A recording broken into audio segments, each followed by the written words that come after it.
Welcome to one nation Telugu news. ముందుగా headlines చూద్దాం. TS ను టీజీగా ఎందుకు మార్చాల్సి వచ్చిందో చెప్పిన రేవంత్ రెడ్డి. తెలంగాణ తల్లిలోని రాచరిక పోకడను తొలగించి అడవి బిడ్డ రూపురేఖలతో మార్పులు చేశామని వివరణ.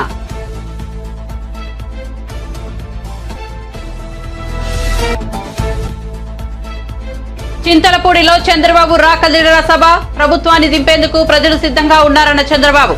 అన్ని వ్యవస్థలను భ్రష్టు పట్టించావంటూ సీఎం జగన్ పై ధ్వజం. రాష్ట్రాన్ని మళ్లీ పునర్నిర్మించుకోవాల్సి వచ్చిందంటూ పిలుపు. రేవంత్ రెడ్డిపై బాల్క సుమన్ వివాదాస్పద వ్యాఖ్యలు. చెప్పు తీసి చూపించిన బీఆర్ఎస్ నేత. కేసీఆర్ పై రేవంత్ రెడ్డి చేసిన వ్యాఖ్యల మీద బాల్క సుమన్ మండిపాటు.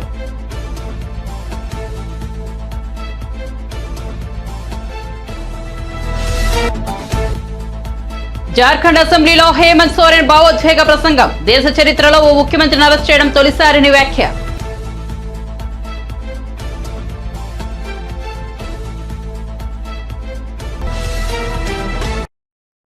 ఇక వార్త వివరాల్లోకి వెళ్తే కేబినెట్ సమావేశంలో తెలంగాణ తల్లి విగ్రహ రూపంలో మార్పులు, ప్రస్తుతం టీఎస్ గా ఉన్న వాహన రిజిస్ట్రేషన్ కోడ్ టీజీగా మార్పు, రాష్ట్ర చిహ్నంలో మార్పులు చేయాలని నిర్ణయం తీసుకోవడంపై ముఖ్యమంత్రి రేవంత్ రెడ్డి ఎక్స్ వేదికగా స్పందించారు. 4 కోట్ల ప్రజల ఆకాంక్ష మేరకే ఈ మార్పులు చేయాలని నిర్ణయించినట్టు తెలిపారు. ఒక జాతి అస్తిత్వానికి చిరునామా భాష, సాంస్కృతిక వారసత్వమేనని, దాన్ని సమున్నతంగా నిలబెట్టాలనే ఉద్దేశంతో జై హే తెలంగాణను అధికారిక గీతంగా మార్చాలని నిర్ణయించుకున్నామని, తెలంగాణ తల్లి విగ్రహంలో రాచరిక పోకడలు లేకుండా సగటు రాష్ట్ర అడవి బిడ్డ రూపురేఖలతో తెలంగాణ తల్లి విగ్రహాన్ని మార్చాలని నిర్ణయం తీసుకున్నట్లు వివరించారు. వాహన రిజిస్ట్రేషన్ లో టీఎస్ కాకుండా టీజీగా ఉండాలనేది ప్రజల ఆకాంక్ష అని, ఉద్యమ సమయంలో వారు అలాగే నినదించారని తెలిపారు. వారి ఆకాంక్షలను నెరవేరుస్తూ ఈ నిర్ణయం తీసుకున్నట్లు తెలిపారు. ఏపీ అసెంబ్లీ బడ్జెట్ సమావేశాలు నేడు ప్రారంభమయ్యాయి. మొదటి శాసనసభ శాసన మండలిని ఉద్దేశించి గవర్నర్ అబ్దుల్ నజీర్ ప్రసంగించారు. వికేంద్రీకరణకు తమ ప్రభుత్వం కట్టుబడి ఉందని స్పష్టం చేశారు. తమ ప్రభుత్వ హయాంలో పేదరికాన్ని 11.52% నుంచి 4.1% తగ్గించగలిగామని చెప్పారు. రాష్ట్రంలో కొత్త జిల్లాల ఏర్పాటుతో పరిపాలన ప్రజలకు చేరువైందని, 2.6 లక్షల మంది వాలంటీర్ల సాయంతో ప్రజలకు నేరుగా ప్రభుత్వ సేవలు అందుతున్నాయని గవర్నర్ వివరించారు. Well-being of the people and is recognized as a great contributor to the state's economy. My government has completely revamped the medical infrastructure and medical education in the state. Maternal health care, child health care and family health care services are ensured through 10,132 Dr. YSR village health clinics, 1,142 primary health centers, 177 community health centers, 53 area hospitals, 9 district hospitals, 3 specialty hospitals and 3 civil dispensaries under ABVVP, 11 teaching hospitals and 15 specialty hospitals under medical education. Apart from these, 542 UPHCs are facilitating health access to the urban population of the state. Through the Nadu Nedu program, government is revamping the existing health infrastructure and putting in place a robust decentralized public healthcare infrastructure for strengthening primary, secondary and tertiary healthcare infrastructure in the state. Besides strengthening the existing 11 medical colleges in the state, the government has embarked on construction of 17 new medical colleges with nursing colleges, 5 multi-speciality hospitals in tribal areas. We have recently inaugurated super speciality hospital, cancer hospital and Institute of Mental Health at Kadapa and Kidney Research Center at Palasa. During the last 3 years, concerted efforts have been made to increase human resources in medical and health sector by filling up the existing vacancies. 53,126 medical personnel are recruited under this mission. A medical recruitment board has been created దేశ చరిత్రలో ఓ ముఖ్యమంత్రిని arrest చేసిన కాలరాత్రిగా జనవరి 31 మిగిలిపోతుందని జార్ఖండ్ మాజీ ముఖ్యమంత్రి హేమంత్ సోరెన్ పేర్కొన్నారు. Jharkhand assembly సమావేశాలలో హేమంత్ సోరెన్ భావోద్వేగంతో ప్రసంగించారు. తీవ్ర ఆవేదనతో ఒక్కో పదం కూడగట్టుకుంటూ మాట్లాడిన వీడియో సోషల్ మీడియాలో వైరల్ గా మారింది. అసెంబ్లీలో ఫ్లోర్ టెస్ట్ సందర్భంగా కోర్టు ప్రత్యేక అనుమతితో హేమంత్ సోరెన్ సోమవారం ఉదయం అసెంబ్లీకి చేరుకున్నారు. ఈడీ అధికారులు, పోలీసుల ప్రత్యేక భద్రత మధ్య ఆయన అసెంబ్లీకి వచ్చారు. 2 రోజుల అసెంబ్లీ సమావేశాలలో తొలి రోజు సమావేశాలు ప్రారంభిస్తూ గవర్నర్ ప్రసంగించారు. అనంతరం మాజీ ముఖ్యమంత్రి ఎమ్మెల్యే హేమంత్ సోరెన్ మాట్లాడారు. ప్రజాస్వామ్య వ్యవస్థలో ఓ ముఖ్యమంత్రిని అరెస్ట్ చేయడం బహుశా దేశంలోనే ఇదే మొదటిదని చెప్పారు. జనవరి 31వ తేదీ ప్రజాస్వామ్య చరిత్రలో చీకటి అధ్యాయమని పేర్కొన్నారు. ఈ ఘటనలో రాజ్ భవన్ పాత్ర కూడా ఉందని తాము నమ్ముతున్నట్టు సంచలన ఆరోపణలు చేశారు. जनवरी की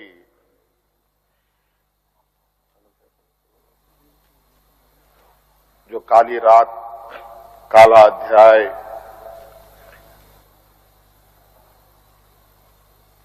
देश के लोकतंत्र में नए तरीके से जुड़ा है। 31 जनवरी की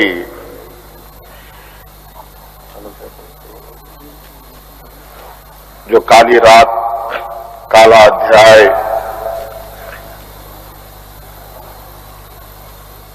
देश के लोकतंत्र में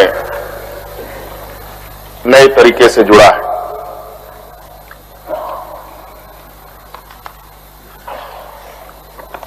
इकतीस तारीख रात को देश में पहली बार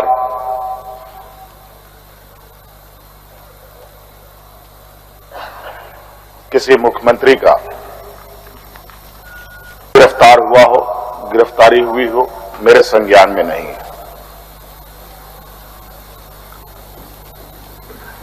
ये मुझे लगता है ये पहला घटना है और मुझे लगता है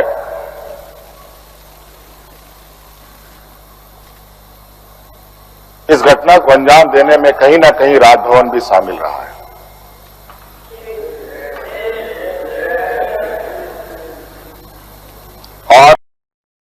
టీడీపీ అధినేత చంద్రబాబు ఏలూరు జిల్లా చింతలపూడిలో రాకదిలరా సభలో వాడివేడిగా ప్రసంగించారు. ఈ ప్రభుత్వాన్ని గద్దె దింపేందుకు ప్రజలు సిద్ధంగా ఉన్నారని, మిమ్మల్ని భరించే పరిస్థితిలో ప్రజలు లేరని స్పష్టం చేశారు. నువ్వు దిగిపోతే దిగిపోయావు, మా తమ్ముళ్ల పరిస్థితి ఏంటి అని, వాళ్ళ ఉద్యోగాల పరిస్థితి ఏంటి, వాళ్ళ జీవితాలు నాశనం చేశావు, 12 లక్షల కోట్ల అప్పు చేశావు, అన్ని వ్యవస్థలను భ్రష్టు పట్టించావు, మళ్లీ ఇటుక పేర్చుకుంటూ ఆంధ్ర రాష్ట్రాన్ని పునర్నిర్మించుకోవాల్సిన బాధ్యత మనందరిపై ఉందన్నారు. మళ్లీ ఈ రాష్ట్రంలో వెలుగులు నింపుతామని, ఆ శక్తి మనకు ఉందంటూ చంద్రబాబు పేర్కొన్నారు.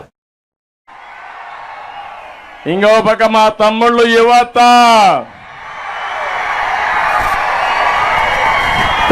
యువతంతా తెలుగుదేశం జనసేనాని. మీరు ఒక సైడ్ ఉంటే ఇంకా ఓటమి లేదు. అందుకే ఈ మీటింగ్ చూసి చెప్తున్నాను, ఉమ్మడి పశ్చిమ గోదావరి జిల్లా 2014 రిపీట్ అవుతుంది. అన్ని సీట్లు మనవే. గెలిపిస్తారా లేదా అని మిమ్మల్ని అడుగుతున్నా. గెలిపిస్తామంటే గట్టిగా చప్పట్లు కూడా చెప్పండి, మేము ఉంటాం, గెలిపిస్తామని.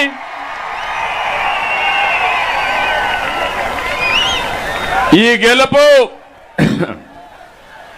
నా కోసరమో ఏ ఒక్కరి కోసరం కాదు, చితికిపోయిన రాష్ట్రాన్ని కాపాడుకోవడం కోసం. ఒక కుటుంబ పెద్ద తిరుగుబోతో తాగుబోతో అయితే, చెడ్డవాడైతే ఆ కుటుంబమే నాశనం అయిపోతుంది. అవునా కాదా అని మిమ్మల్ని అడుగుతున్నా.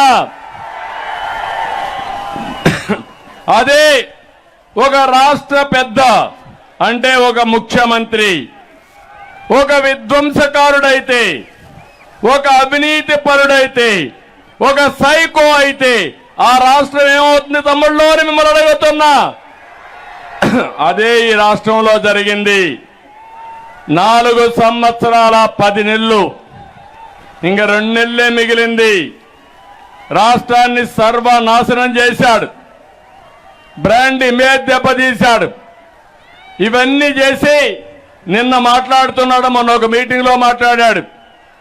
ఏదో ఇంటర్వ్యూలో ఒక మాట మాట్లాడుతూ నేను చాలా హ్యాపీగా దిగిపోతా, నాకేం నష్టం లేదు అని మాట్లాడే పరిస్థితికి వచ్చాడు. నేను ఒకటే చెప్తున్నా, మీరు దిగిపోవడం కాదు, మిమ్మల్ని ఇంటికి పంపేయడానికి ప్రజలు సిద్ధంగా ఉన్నారు. నిన్ను భరించే పరిస్థితిలో ఇక్కడ ప్రజలు లేరు. ఉన్నారా తమ్ముళ్ళు అని మిమ్మల్ని అడుగుతున్నా. ఏ ఒక్కరైనా ఆనందంగా ఉన్నారా అని మిమ్మల్ని అడుగుతున్నా. ఏ ఒక్కరూ ఆనందంగా లేరు. ఇంకో పక్క లక్షల కోట్ల రూపాయలు దోపిడీ చేశాడు. అంతేకాకుండా నువ్వు దిగిపోతావు కానీ మా తమ్ముళ్ళ గతి ఏంటి, ఉద్యోగాలు ఏంటని అడుగుతున్నా. వాళ్ళ జీవితాలు నాశనం చేశావు. 12 లక్షల కోట్ల రూపాయలు అప్పు చేశావు. అన్ని వ్యవస్థల్ని భ్రష్టు పట్టించావు. మళ్ళీ రాబోయే రోజుల్లో ఇటుక పేర్చుకుంటూ మళ్ళీ ఆంధ్రప్రదేశ్ని నిర్మాణం చేసుకోవాల్సిన బాధ్యత మనందరిపైన ఉంది. దానికి సిద్ధంగా ఉండాలని మరొక్కసారి మీ అందరికీ పిలిపిస్తున్నా. మళ్ళీ ఈ రాష్ట్రంలో వెలుగులు నింపుతాం. ఆ శక్తి మనకుంది. దానికి మీ అందరి సహకారం అవసరం అని చెప్పి కూడా మరొక్కసారి విజ్ఞప్తి చేస్తున్నా. నిన్న మాట్లాడుతూ అంటున్నాడు జగన్మోహన్ రెడ్డి గారు ఆయన అర్జునుడంట. కాదు, అక్రమార్జునుడు. అవునా కాదా? అతను డబ్బుల మీద డబ్బులు మీ ఇంటికి పంపిస్తున్నాడా తమ్ముళ్ళు? డబ్బులే డబ్బులంట. కాదు, దెబ్బలే దెబ్బలు, దెబ్బ మీద దెబ్బ. నేను అడుగుతున్నా, ఆయన మీ అకౌంట్లన్నీ ఫుల్ అయిపోయినాయంట. డబ్బుల వరద వచ్చింది మీ ఇంట్లోకి. వచ్చిందా వరద? అందరి దగ్గర డబ్బులున్నాయా మీ ఇంట్లో? నేను ఒకటే చెప్తున్నా, ప్రతి ఒక్కరూ 5 సంవత్సరాల్లో ఎంత నష్టపోయారంటే తిరిగి కోలుకోలేనంత నష్టపోయారు. ఇచ్చేది 10 రూపాయలు, దోచుకునేది ఎంత తమ్ముళ్ళు? ఎంత? 100 రూపాయలు. అవునా కదమ్మా చెల్లెమ్మ చెప్పండి. ఇచ్చేది 10 రూపాయలు, దోచుకునింది గట్టిగా చెప్పాలి. దోచుకునింది చేయి చూపేయండి. అది ముఖ్యమంత్రి రేవంత్ రెడ్డిపై మాజీ ఎమ్మెల్యే బీఆర్ఎస్ నేత బాల్క సుమన్ వివాదాస్పద వ్యాఖ్యలు చేశారు. కేసీఆర్ పై రేవంత్ రెడ్డి చేసిన వ్యాఖ్యలపై బీఆర్ఎస్ నేతలు సోమవారం బగ్గుమన్నారు. వరుసగా మీడియా సమావేశాలు నిర్వహించి ముఖ్యమంత్రిపై నిప్పులు చెలిగారు. బాల్క సుమన్ కూడా ముఖ్యమంత్రిని చెప్పుతో కొడతానంటూ ఆగ్రహంతో ఊగిపోయారు. మంచిర్యాల బీఆర్ఎస్ కార్యకర్తల సమావేశంలో పాల్గొన్నారు. ఈ సందర్భంగా ఆయన మాట్లాడుతూ రేవంత్ రెడ్డిపై అనుచిత పదాలు వాడారు. అనంతరం ఇలా మాట్లాడాలంటే తనకు సంస్కారం అడ్డు వస్తోందన్నారు. రేవంత్ రెడ్డిపై విమర్శలు చేస్తూ ఓ సమయంలో తన కాలికి ఉన్న చెప్పును తీసి చూపించారు. కేసీఆర్ ను లంగా అంటున్న రేవంత్ రెడ్డినే పెద్ద రండగాడు, హౌలేగాడంటూ దూషించారు. 2 నెలల్లోనే ప్రజలకు కట్టొస్తుంది తెలంగాణలో. 2 నెలల్లోనే ఒక ముఖ్యమంత్రి స్థాయిలో ఉన్నాడు. ఈ గుప్పు కష్టిగాడు ఏం మాట్లాడాలి? సరే, నీ కాలం కలిసి వచ్చి నీ అదృష్టమో మా తెలంగాణ ప్రజల దురదృష్టమో నువ్వు ముఖ్యమంత్రి కూర్చున్నావు. గతంలో చిల్లరగా లెక్క, పోటీగా లెక్క, అవరగా లెక్క మాట్లాడిన నువ్వు ఇవాళ నువ్వు కూర్చున్న స్థాయి, నీ పదవిని బట్టి, దానికి ఉన్నటువంటి విలువను బట్టి పద్ధతిగా మాట్లాడాలి. ఒక ఉద్యమ నాయకుడు, ప్రాణాన్ని పరంగా పెట్టి తెలంగాణ తెచ్చిన నాయకుడు, 10 సంవత్సరాలు తెచ్చిన తెలంగాణ బ్రహ్మాండంగా అభివృద్ధి చేసిన నాయకుడు కేసీఆర్ గారిని పట్టుకొని రంగాన్ని మాట్లాడుతున్నాడు. మీరు రండగాడు, హౌలేగాడు, భాగంగాడు, దేడి దివానగాడు, రేవంత్ రెడ్డి గారు. ఈ చెత్తల కొడుకును ఈ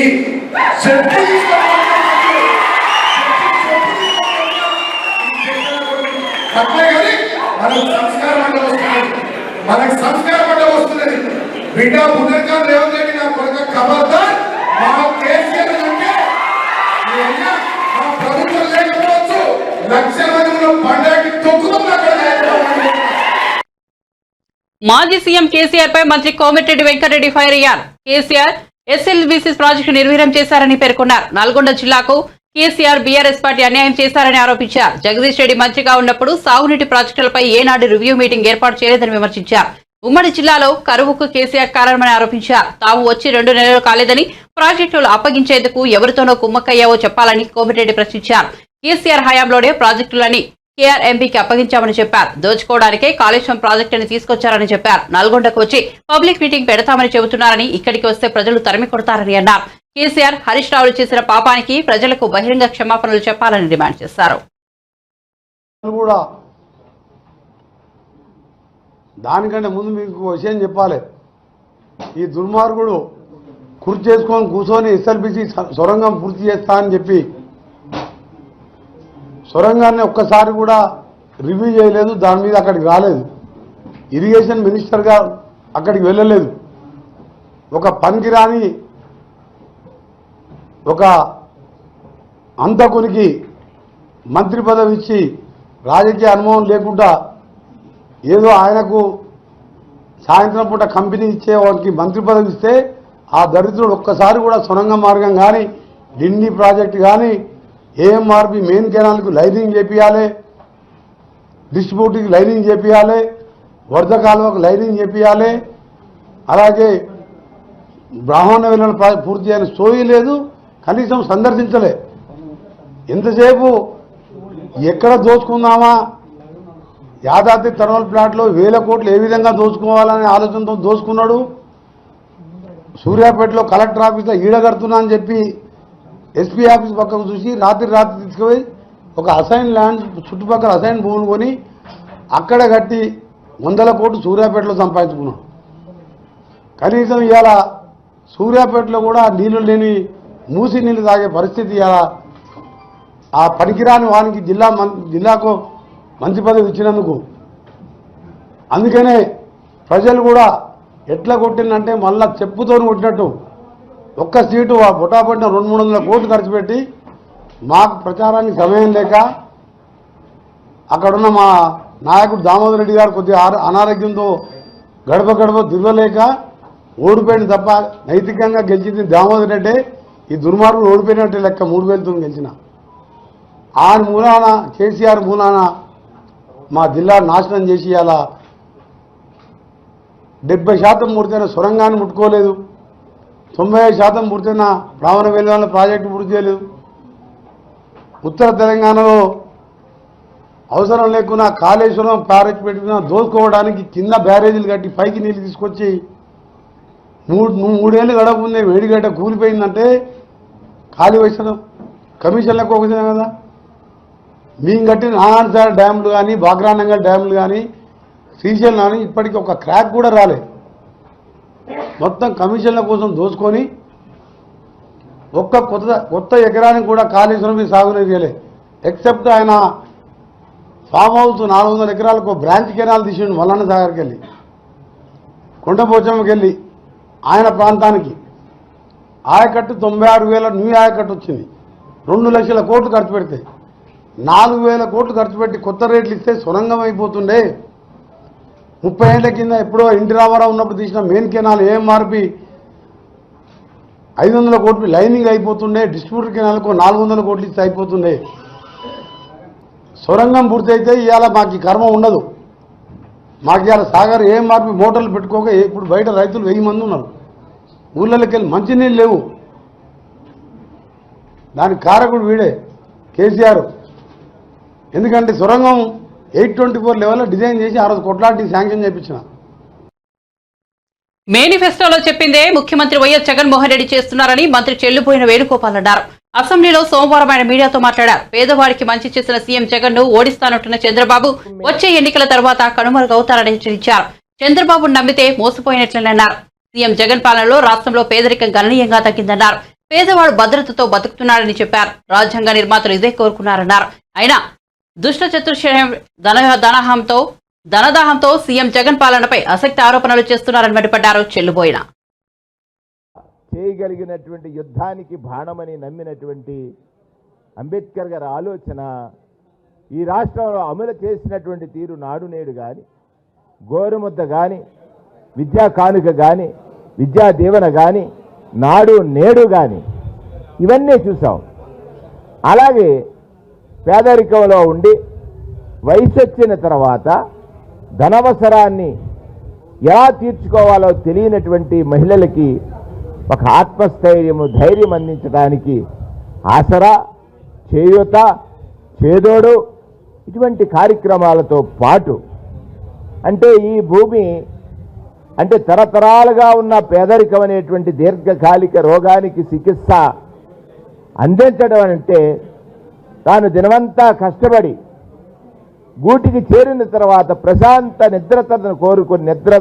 నిద్రని కోరుకునేటువంటి ప్రజలకి సుమారు 31 లక్షల మందికి ఇళ్ల స్థలాలు ఇచ్చి 21 లక్షల ఇల్లు నిర్మాణం చేపడితే వాళ్ళు అంటారు ఇల్లు లేవని.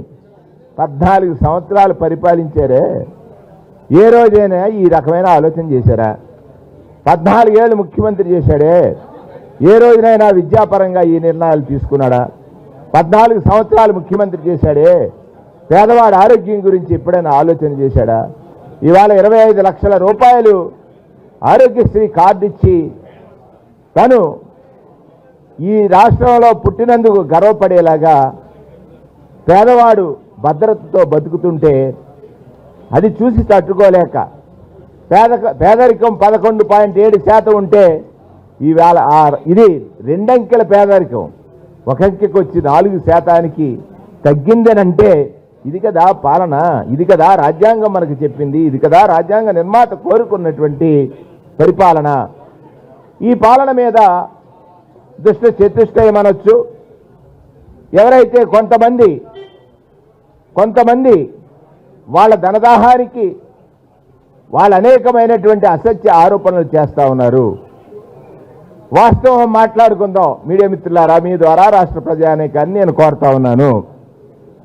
సుమారు 40 సంవత్సరాలు క్రితం ఒక ఐరన్ అంటే ఇనుముగా వచ్చాడు చంద్రబాబు నాయుడు.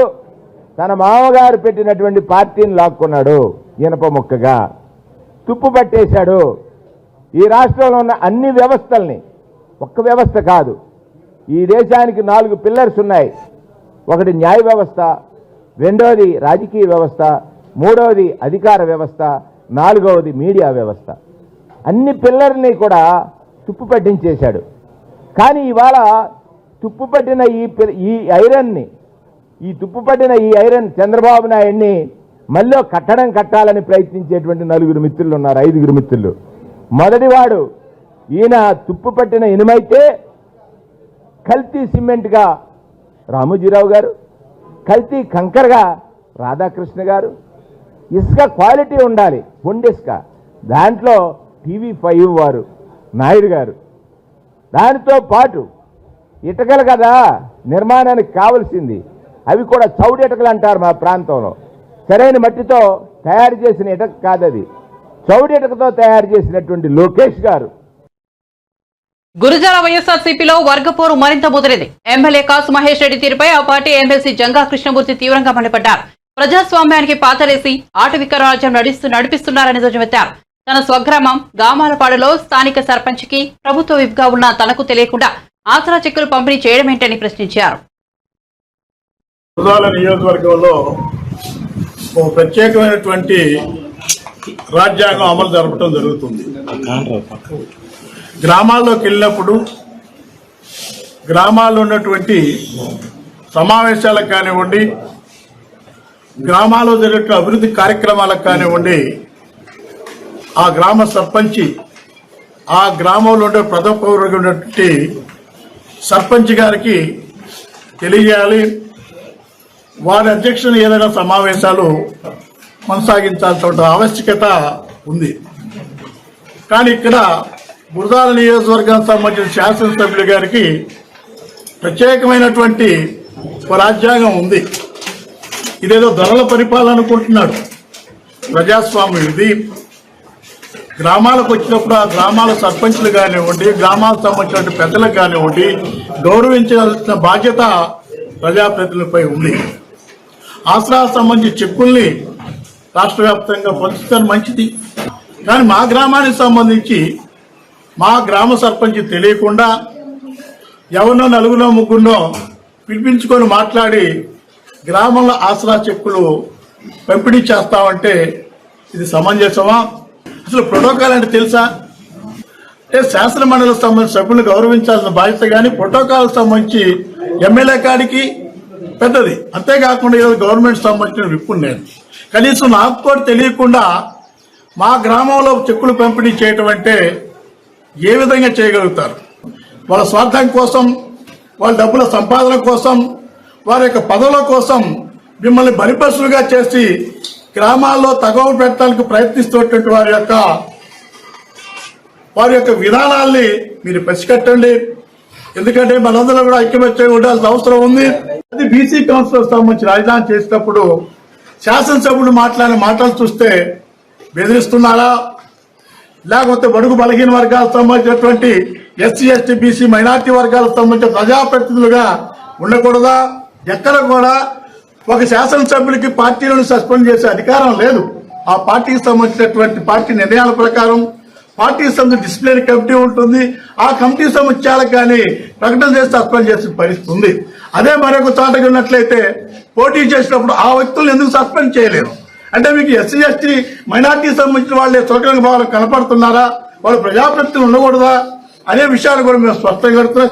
ఇలాంటి విషయాలు కట్టి పెట్టండి. ఎందుకని మీరేదో అనుకుంటున్నారు గ్రామాల్లో తగవులు పెట్టాలని, పబ్బాలు పెట్టుకొని గ్రామాలకు సంబంధించిన వాళ్ళందరికీ కూడా రెచ్చగొట్టి కాలక్షేపం చేయాలంటూ ఆలోచనతో, అధికారాలు నిలబెట్టుకుంటే ఆలోచనతో ప్రయత్నం చేస్తున్నారు. ఇది ఆలోచించాల్సిన విషయం. నియోజకవర్గానికి సంబంధించిన ప్రజలకు కూడా మీ అందరికీ భరోసా చేస్తాను. అందరూ కూడా ఆత్మస్థైర్యంతో ఉండండి, ధైర్యంగా ఉండండి.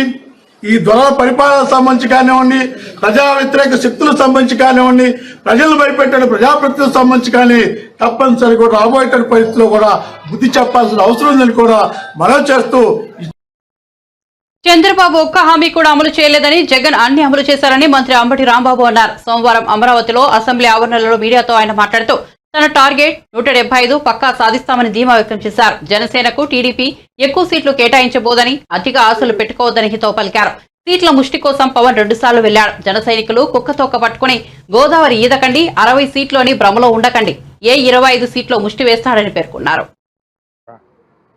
పవన్ కళ్యాణ్ గారు చంద్రబాబు నాయుడు గారి ఇంటికి దేనికి వెళ్ళాడో నాకు అర్థం కాల. ముష్టి కోసం వెళ్ళాడా? సీట్లు ముష్టి కోసం?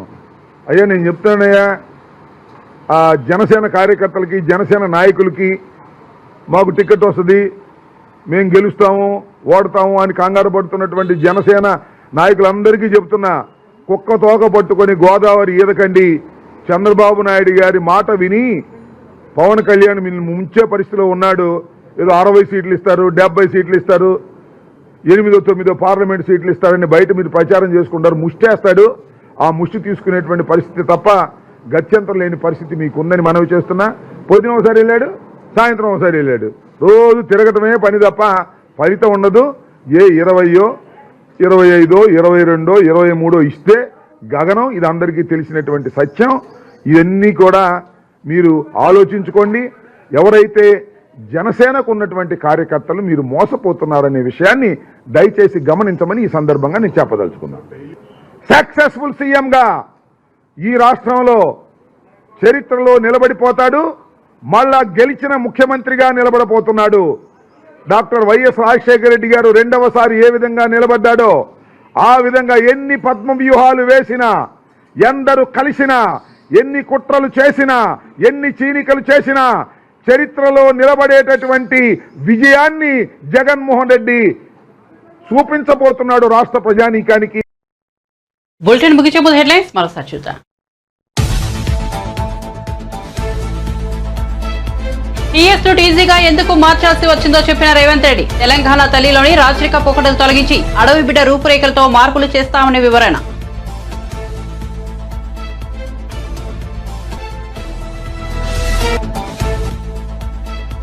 చింతలపూడిలో చంద్రబాబు రాకలిర సభ. ప్రభుత్వాన్ని దింపేందుకు ప్రజలు సిద్ధంగా ఉన్నారన్న చంద్రబాబు. అన్ని వ్యవస్థలను భ్రష్టు పట్టించామంటూ సీఎం జగన్ పై ధ్వజం. రాష్ట్రాన్ని మళ్లీ పునర్నిర్మించుకోవాల్సి ఉందంటూ పిలుపు.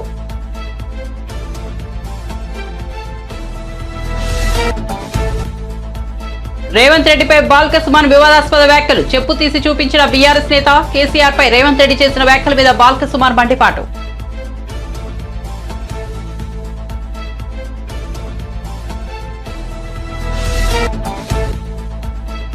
జార్ఖండ్ అసెంబ్లీలో హేమంత్ సోరెన్ భావోద్వేగ ప్రసంగం. దేశ చరిత్రలో ఓ ముఖ్యమంత్రిని అరెస్ట్ చేయడం తొలిసారని వ్యాఖ్య.